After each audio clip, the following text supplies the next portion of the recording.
రేపే అత్యంత అరుదైన గురుపుష్యమి యోగం. ఈ ఒక్క వస్తువు కొంటే పట్టిందల్లా బంగారమే. అందరికీ నమస్కారం. ఆధ్యాత్మిక రహస్యాలు, పూజా విధానాలు మరియు ధర్మ సందేహాలను ఎప్పటికప్పుడు మీకు సవివరంగా తెలియజేసే మన ది పురాణిక్ పాత్ ఛానల్కు స్వాగతం. ముందుగా ఈ వీడియోకి ఒక లైక్ చేసి ఇలాంటి మరెన్నో ఆసక్తికరమైన ధార్మిక విషయాల కోసం మన ఛానల్ని సబ్స్క్రైబ్ చేసుకోండి. అలాగే కామెంట్స్లో భక్తితో జై శ్రీరామ్ అని రాయడం మర్చిపోకండి. మన హిందూ పంచాంగం ప్రకారం కొన్ని ప్రత్యేకమైన రోజుల్లో గ్రహాలు మరియు నక్షత్రాల కలయిక వల్ల అద్భుతమైన యోగాలు ఏర్పడుతుంటాయి. అలాంటి అత్యంత శక్తివంతమైన మరియు అరుదైన యోగమే గురు పుష్యమి యోగం. ఈ నెల జూన్ 18వ తేదీన అంటే రేపు గురువారం నాడు ఈ అద్భుతమైన యోగం ఏర్పడింది. జ్యోతిష్య శాస్త్ర ప్రకారం రేపు సాక్షాత్తు ఆ గురు భగవానుడు కర్కాటక రాశిలో పుష్యమి నక్షత్రంలో ప్రవేశిస్తున్నాడు. దీనినే గురు పుష్యమి యోగం అని పిలుస్తారు. ఈ సమయంలో ప్రకృతిలో దైవశక్తి అనంతంగా ఉంటుంది. కాబట్టి ఈ అమృత గడియల్లో చేసే చిన్న పూజకైనా దానానికైనా కోటి జన్మల పుణ్యఫలం లభిస్తుందని శాస్త్రాలు ఘోషిస్తున్నాయి. మరి ఇంతటి పవిత్రమైన రోజున మనం ఎలాంటి నియమాలు పాటించాలి?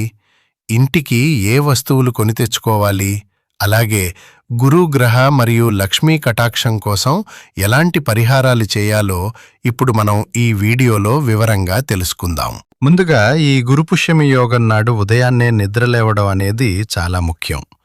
ఎందుకంటే ఏ స్త్రీ అయితే ఈ రోజున ఆలస్యంగా నిద్రలేస్తుందో ఆ ఇంట్లోకి లక్ష్మీదేవి ఎప్పటికీ అడుగుపెట్టదని శాస్త్రవచనం చెబుతోంది.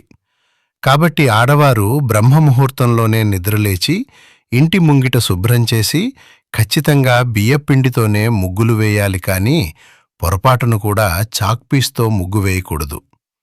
ఆ తర్వాత ఇంట్లోని వారంతా తాము స్నానం చేసే నీటిలో కొద్దిగా పసుపు కలుపుకుని స్నానం చేస్తే జాతకంలో గురుబలం విశేషంగా పెరిగి గ్రహదోషాలన్నీ తొలగిపోతాయి. అలా స్నానం పూర్తయిన తర్వాత ప్రతి ఒక్కరూ వీలైనంత వరకు పసుపు రంగు వస్త్రాలు ధరించడం ఎంతో శ్రేష్టకరం. ముఖ్యంగా జీవితంలో అనేక ఇబ్బందులు పడుతూ ఎన్ని ప్రయత్నాలు చేసినా అనుకున్న పనులు అవ్వడం లేదు అని బాధపడేవారు రేపు ఖచ్చితంగా పసుపు రంగు దుస్తులే వేసుకోవాలి. అలాగే వివాహమైన ఆడవారు కాళ్లకు పసుపు రాసుకుని పాపిట్లో కుంకుమ పెట్టుకుని చేతి నిండుగా మట్టి గాజులు ధరించి ఒక నిండు ముత్తైదువులా తయారవ్వాలి. ఆ తర్వాత మన ఇంటి గడపను సాక్షాత్తు శ్రీ మహాలక్ష్మి స్వరూపంగా భావిస్తాం కాబట్టి ఆ గడపకు పసుపు రాసి కుంకుమ బొట్లు పెట్టండి.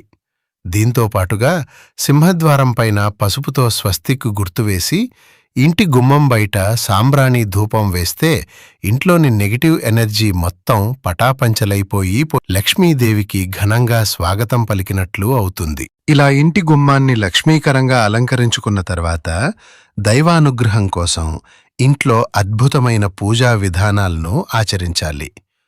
ముందుగా మీ పూజ గదిలో దేవుని పటాలకు పసుపు రంగు పూలు లేదా చామంతి పూలతో అలంకరించండి.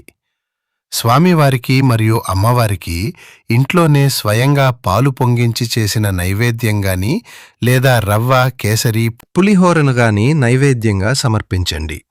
గురు పుష్యమి రోజున గురుగ్రహ అనుగ్రహం కోసం మరొక విశేషమైన పరిహారం కూడా ఉంది. అదేమిటంటే నానబెట్టిన శనగలను 108 తీసుకుని ఒక దండలాగా గుచ్చాలి.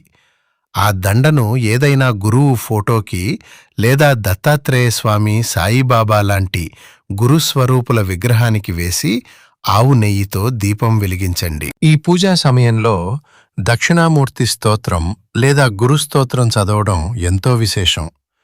అలాగే ఎవరైతే గురు చరిత్ర సప్తాహ పారాయణం చేయాలనుకుంటారో వారు ఈ గురు పుష్యమి రోజునే మొదలు పెడితే అఖండమైన పుణ్యఫలం సిద్ధిస్తుంది. ఇక లక్ష్మీ కటాక్షం కోసం పూజగదిలో అమ్మవారి పటం ముందు 2 యాలకులు పెట్టి ఓం నమో భగవతే వాసుదేవాయ అనే మంత్రాన్ని జపించండి. ఆ పూజ పూర్తయిన తర్వాత అక్కడున్న యాలకులను తీసుకెళ్లి మీ బీరువాలో లేదా పర్సులో పెట్టుకుంటే వృధా ఖర్చులు తగ్గి ఇంటి ఆదాయం అమాంతం పెరుగుతుంది. కేవలం ఇంట్లో చేసే పూజతోనే సరిపెట్టకుండా ఈ గురువారం నాడు వీలైతే తప్పకుండా గుడికి వెళ్ళి అక్కడ దేవునికి శనగలు నైవేద్యంగా ఇవ్వండి. స్వామివారికి తులసిమాలను సమర్పిస్తే మీ కుటుంబంపై ఆయన కృపాకటాక్షాలు ఎల్లవేళలా ఉంటాయి. అంతేకాకుండా గుడిలో ఉండే రావి చెట్టులో సాక్షాత్తు త్రిమూర్తులు కొలువై ఉంటారు కాబట్టి ఆ రావి చెట్టు కింద చిన్న నెయ్యి దీపం వెలిగించి ప్రదక్షిణలు చేయండి. ఈ రోజున గోమాతను పూజించడం వల్ల కూడా అనంతమైన పుణ్యం లభిస్తుంది. కాబట్టి ఆవుకు అరటిపండ్లు లేదా తోటకూరను తినిపించి నమస్కరించుకుంటే లక్ష్మీ అనుగ్రహం వెనువెంటనే కలుగుతుంది. ఈ అద్భుతమైన రోజున సాయంత్రం 6 గంటలు దాటిన తర్వాత మీ పూజ గదిలో తప్పనిసరిగా ఉప్పు దీపం వెలిగించండి. ఒక పెద్ద మట్టి ప్రమిదలో రాళ్ల ఉప్పు వేసి దానిమీద మరో చిన్న మట్టి ప్రమిదను ఉంచి ఆవు నెయ్యితో దీపం వెలిగిస్తే ఇల్లంతా కనకవర్షంతో నిండిపోతుంది. దీనినే ఐశ్వర్య దీపం అని కూడా అంటారు. కాబట్టి ఎవరైతే కటిక పేదరికంతో బాధపడుతున్నారో వారు ఖచ్చితంగా ఈ దీపం వెలిగించి తీరాలి.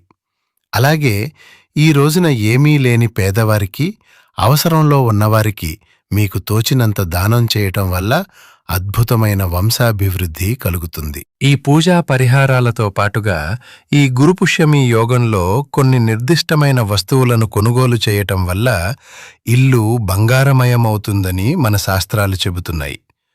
ఈ అమృత గడియల్లో రవ్వంత బంగారం లేదా వెండి కొన్నా సరే విపరీతమైన ధనప్రాప్తి కలుగుతుంది. ఒకవేళ అంత స్తోమత లేనివారు కనీసం ఒక 5 రూపాయలు పెట్టి ఒక చిన్న పసుపు ప్యాకెట్ కొని మీ పూజ గదిలో పెట్టుకున్నా సరే కుబేరయోగం సిద్ధిస్తుంది. దీంతో పాటుగా ఈ రోజున కొత్త చీపురును కొని ఇంటికి తెచ్చుకుంటే ఇంటికి పట్టిన దరిద్రమంతా వదిలిపోయి అష్టైశ్వర్యాలు ప్రాప్తిస్తాయి. అలాగే చదువుకునే పిల్లలున్న తల్లిదండ్రులు ఈ రోజున వాళ్లకు కొత్త పుస్తకాలు లేదా పెన్నులు కొనిస్తే వారి విద్యాభ్యాసంలో ఎలాంటి ఆటంకాలు రావు. ఏ శుభకార్యమైనా సరే ఈరోజు నిర్భయంగా ప్రారంభించవచ్చు. అయితే ఈ గురుపుష్యమి యోగంలో మనం అస్సలు చేయకూడని పనులు కూడా కొన్ని ఉన్నాయని మర్చిపోకండి. ఈ గురువారం నాడు పొరపాటున కూడా మీ ఇంట్లో ఉన్న పాలు, పెరుగు, రాళ్లొప్పు మరియు పసుపును ఇతరులకు అప్పుగా గాని దానంగా గాని ఇవ్వకండి. ఒకవేళ అలా ఇస్తే మీ ఇంట్లో ఉన్న సాక్షాత్తు ఆ లక్ష్మీదేవిని మీరే చేతులారా బయటికి పంపించినట్లే అవుతుంది. అలాగే ఈ రోజున ఎట్టి పరిస్థితుల్లోనూ మాంసాహారం తీసుకోకూడదు. ఈ పవిత్రమైన రోజున మీ ఇంటికి ఒక ముత్తైదువును పిలిచి పసుపు, కుంకుమలు, తాంబూలం ఇస్తే సాక్షాత్తు లక్ష్మీదేవిని ఇంటికి పిలిచి ఆతిథ్యం ఇచ్చినట్లే. చూశారు కదా, ఈ రోజు రాబోతున్న అద్భుతమైన గురు పుష్యమి యోగంలో పాటించాల్సిన ఈ చిన్న చిన్న విధి విధానాలను భక్తితో ఆచరించి ఆ దైవానుగ్రహాన్ని పొందాలని మనస్ఫూర్తిగా కోరుకుంటున్నాను. ఈ వీడియో మీకు ఉపయోగకరంగా అనిపిస్తే తప్పకుండా లైక్ చేయండి, మీ బంధుమిత్రులకు షేర్ చేయండి. ఇలాంటి మరెన్నో అద్భుతమైన ఆధ్యాత్మిక వీడియోల కోసం వెంటనే మన ది పురాణిక్ పాత్ ఛానల్ని సబ్స్క్రైబ్ చేసుకోండి. ధన్యవాదాలు.